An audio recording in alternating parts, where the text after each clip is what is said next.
too. Yeah. I gotta hit live on my button to make Instagram and all the things go. What happens if your worst case scenario comes true? Well, I just did a keynote speech to Roger Love's.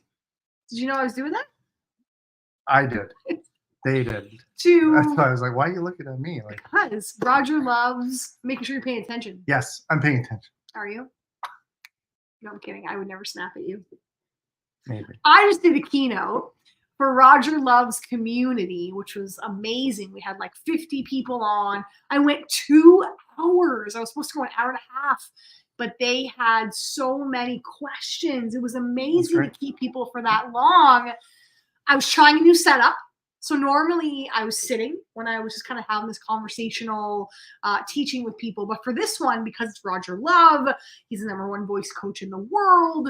I'm trying something different. I decided to do a new setup where I was standing. We took out the coffee table, turned the camera that way, and I was able to stand, which changed everything for me because I felt like I was on an actual stage connecting with people, sharing with people. It was incredible. Speech was supposed to start at 1, got on at 12:30 to do a sound check, make sure everything was good. Everything sounded great. Mic was set up, ring light, perfect, knew my angles and my lines of how much space I had. Good to go. Then, 1 o'clock, we're on. We're live. She says, and welcome, Lisa Pizik. We can't hear you. You're muted. I'm like, you're muted. I'm not muted. I'm like, it's on your guys' end. And they're like, nope. They're like, you're not muted on our end. And I'm like, what? So they could hear, they could hear, but super low. She said, you sound like you're far away in a wind tunnel in the distance of the night on the moon. That's weird. That's odd. And I'm like, what? She didn't say on the moon in the distance of the night. But she said it sounded very quiet. And I thought, why? I said, I literally didn't touch anything. So I'm like, babe, hang on a second. So they're live. There's like 50 people waiting for me to start my keynote. And they have no sound. So you had to come down. You tinkered with a few things. I was wrestling the dogs. You were trying to keep the cat quiet downstairs, the dog quiet upstairs. And then we get a call like 10:30 this morning. Oliver doesn't feel good. He comes home and he's throwing up. And I'm like, oh boy, this is life. So you're upstairs with Oliver and the dogs. The cat is locked in the laundry room because all he does is scream and they can't hear me. So I'm like, hang on, let me get my technician to come / hubby and see if we can get this on. So you did. You came down, you tinkered, which was so weird because I didn't touch anything, but you tinkered with a few things and you got it to work. I think maybe, did you go out of Zoom and come back in? I did, but that still didn't change it. But I thought you told me that. Yeah, but I thought you said if you. Anyway.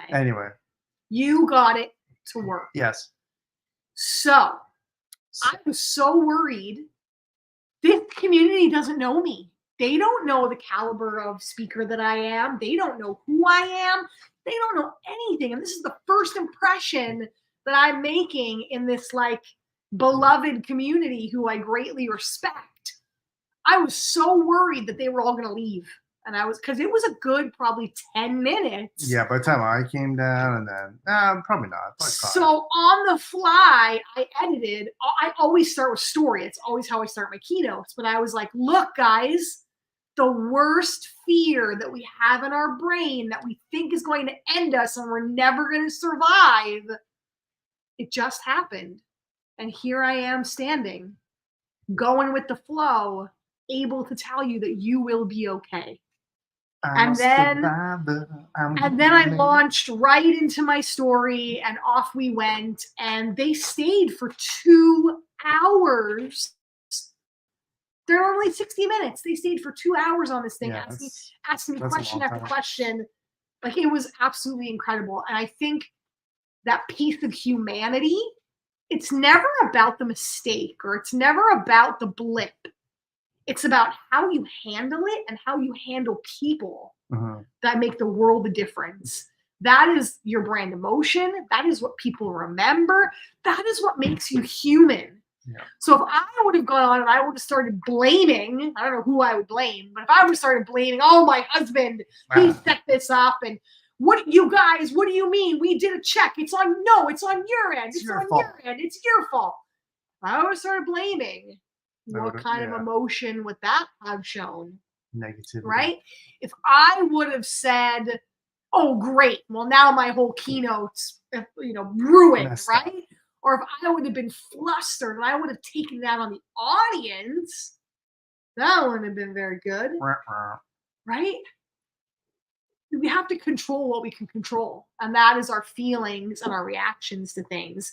And I was just gracious. I said, look, see, we had a blip. We're back. All right, let's go. But you're a pro. That you. It's not that. I know it is. Yeah. I think the biggest thing, like for myself, when shit hits the fan, is you have to accept it, and you just have to go, this is totally out of my control. It's Yeah. not my fault. This happens, and then I just, like, for me, I just breathe and just be like, oh well.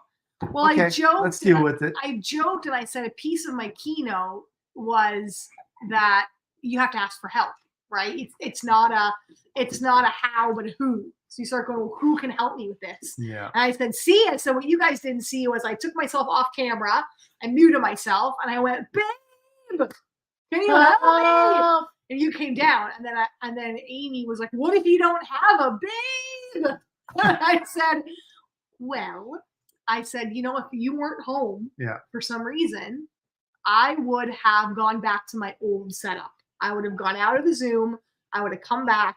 I would have sat down here. Yeah, I think I would have put in headphones if I had to, and I would have just given the keynote like this, like I normally do Zoom. Like I would have went back to what I know, and similar, where it's like I can't. It's exactly to your point. I can't fix something I don't know how to fix. I can only So I try can only something go back different. to what like I there know. was no way in heck I was leaving that thing and not giving that No, keynote. yeah. I said even worst case, I could have went in from my phone, and I could have paired in from my phone if I was having computer issues or whatever the problem was. So Now I know what it was now. Well, two things. One, the Zoom wasn't connecting to your Yeti mic. And I think that had to do with something with you going out and coming back in. And then two, I think because you had the note board in front of your computer here, I think for some reason your mic is in the front of your computer. It probably is. So you had like this whole section in front, you can't see it, but like down here, covered, and your voice was going around it, which would make that sound. It would be like, oh, you're in a tunnel. On the move. I don't know where my mic is, but I'm sure wherever it is, maybe it's here. If I did this right now, maybe I just went into a tunnel. I don't know. I wondered about it, but that's what it would have been. Yeah, I think if you moved that board, you would have been. I had my board. I had my. That's the beauty of doing a new keynote and doing it from home. But I had my little cheat sheet notes, which was good. So I was. 90 minutes is a long time for a brand spanking new keynote. So I had my little words there that prompted me and where I wanted to go next. And there was so much goodness I wanted to get in. I didn't want to forget the stories that I wanted to tell and what I wanted to put in. So we had the board there, which they couldn't see, which was great. But sometimes what happens when the worst case scenario happens, all the things that you fear, it might happen. Yep. It's how you handle it and that you keep going is the most important thing. I always say the only way that you don't win, the only way you lose is if you quit. Right? And I wasn't quitting on them, and I wasn't quitting on the message because it wasn't about me. It was about them. Yep. And it was about their dreams and their message. And the technology is just secondary when we figure it out. So, I just thought, as it's the new year and you're planning your goals and you're already maybe taking action on the goals that you want in your business or your life, there are going to be some roadblocks. There are going to be some bumps that come up. But what you learn about yourself and not letting it stop you is the message that I thought was important to share today. So see, even me, who talks all the time and has things figured out and knows what to do, even we fixed it and onward we went. That's it. See you tomorrow. Thank you for babe. Babe. You know it's never good when I say babe. No. We survived. I love you. I love you. All right. We'll see you tomorrow. Bye.